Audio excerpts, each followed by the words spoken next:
Hi, Chris. Thank you for agreeing to this interview. Let me start by firstly congratulating you and the International State Crime Initiative on being shortlisted for the Times Higher Education Award for Outstanding ICT Initiative of the Year for the State Crime Testimony Project. That is such fantastic news. Yep, it is brilliant. So yeah, thanks for that. What was the inspiration behind the State Crime Testimony site? Well, the project really evolved out of the fact that a lot of colleagues, myself included, and other colleagues within the International State Crime Initiative, over the years and years of our work, we'd collected a lot of very valuable source material, primary materials, leaked documents. We'd worked with civil society, so we had things like video testimony from communities. We had images taken within communities. We had testimony, written testimony. There's just a large cache of information that Mm-hmm. the reality of which, once it's employed in a study and the results of that study are published, it gets filed away in an archive that's not even available to the public. Mm-hmm. So what we really wanted to do was to breathe new life into this material, and to present it in a new forum that could speak to new audiences. And I think that was really the primary inspiration. Fantastic. So, what challenges was the State Crime Testimony Project trying to respond to in higher education?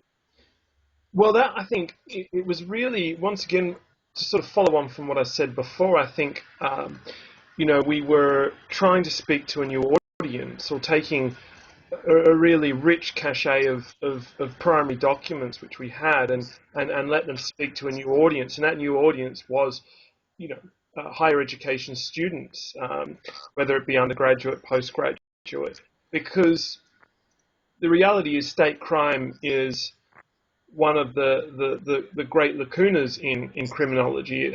Hasn't been um, it hasn't been researched in anywhere near the same detail as street crime. It hasn't been taught in the same proportion, or even close to the same proportion as street crime. Yet state crime has a far greater impact on the security of the globe, the wealth of the globe, and on the living standards of billions of people Mm-hmm. around the world.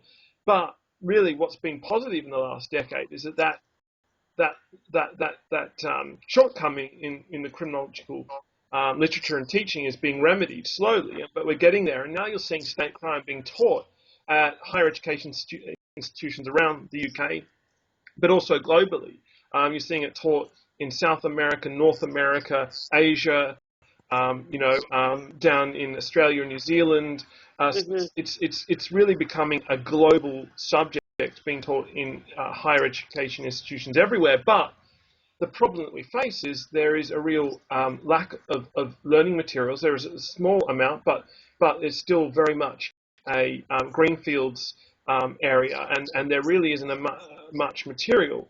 On top of that, it's not easy to translate the dynamics, the very, very complex dynamics of state crime into a classroom setting, for two reasons. Firstly, the experiences which state crime relays are often beyond the lived experience of our students, thankfully, and mostly. We're talking about genocide, ethnic cleansing, torture. We're talking about, the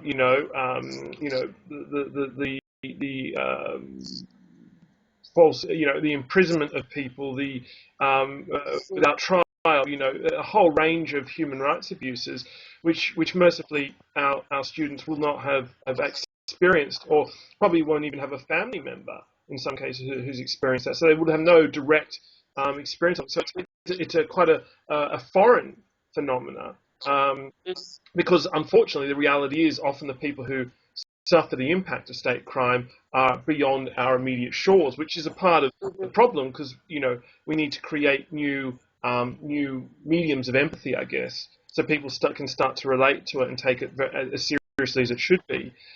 Which is not to say, of course, that our own political economies, our own governments aren't involved. Of course, they can be and are involved in state crime, which is an important issue.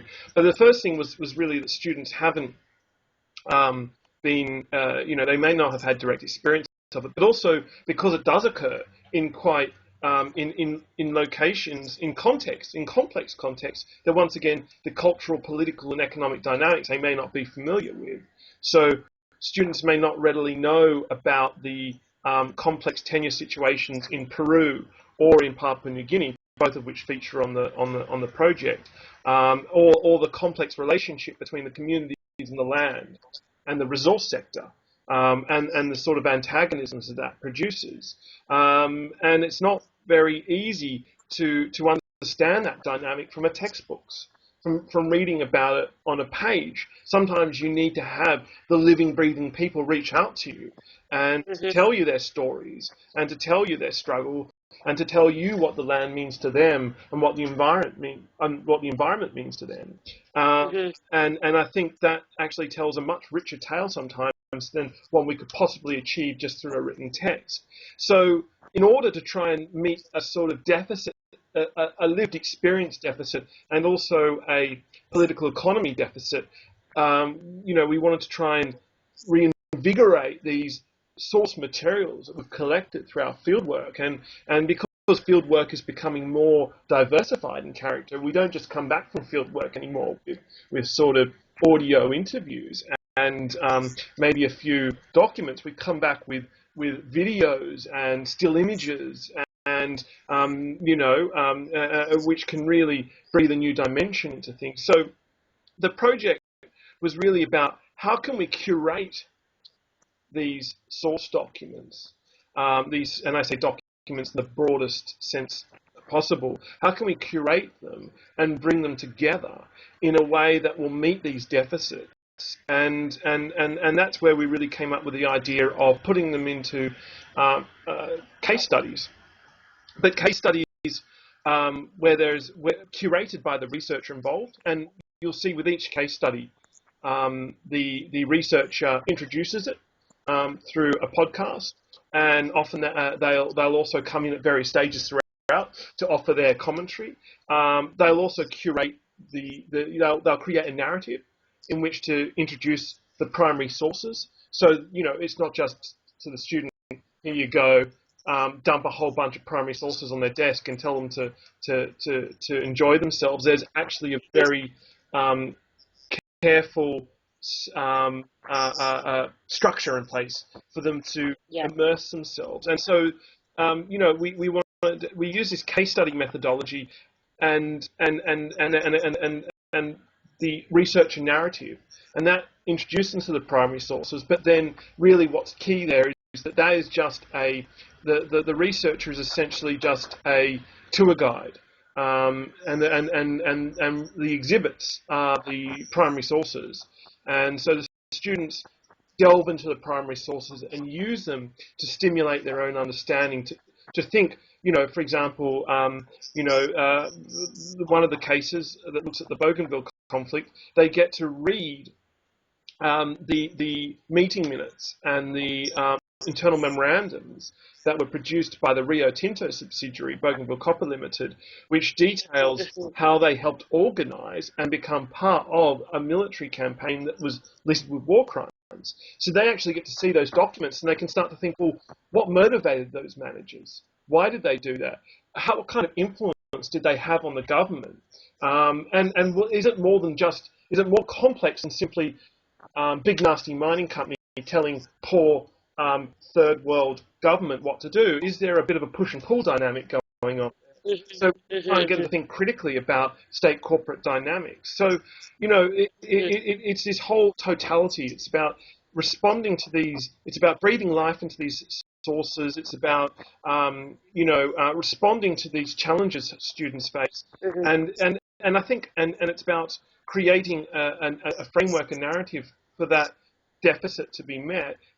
But also, I think one other real critical thing is that it also gives I mean, when you go around to communities who have been devastated by organised state violence, they don't want, you know, I've never, they don't expect the world, they don't expect a great sort of, rumbling of justice from above that will shower upon them some sort of remedy. They know that's not the reality, but what they want is simple dignities like acknowledgement. They would like the idea for they would like their struggle to be remembered, and their and for their suffering to be remembered, and for people to learn about it, to learn about what happened, so that we can develop solution for a more peaceful and just world. Yeah. So following on from that, what in particular do you think is innovative about this particular project? Um, I think it's the real sort of heart of this project are the collaborations. I mean, it's because it's a digital framework. Um, Through the case studies, we're able to develop a really interesting collaboration. On one hand, we have collaboration with industry, and that is outlandish Hmm. ideas. The designers behind this project, they've been the ones who've come on and taken a vision and turned it into a digital reality. So we have that, and that's a fantastic collaboration. So that's a collaboration between the university sector and the private sector. Then on the other hand, we have a collaboration between researchers, communities, and civil society, because each of the case studies is indebted in a significant way to the communities that the researcher was working with. It's been these communities that have supplied vital testimony and supplied vital sources. But also often it's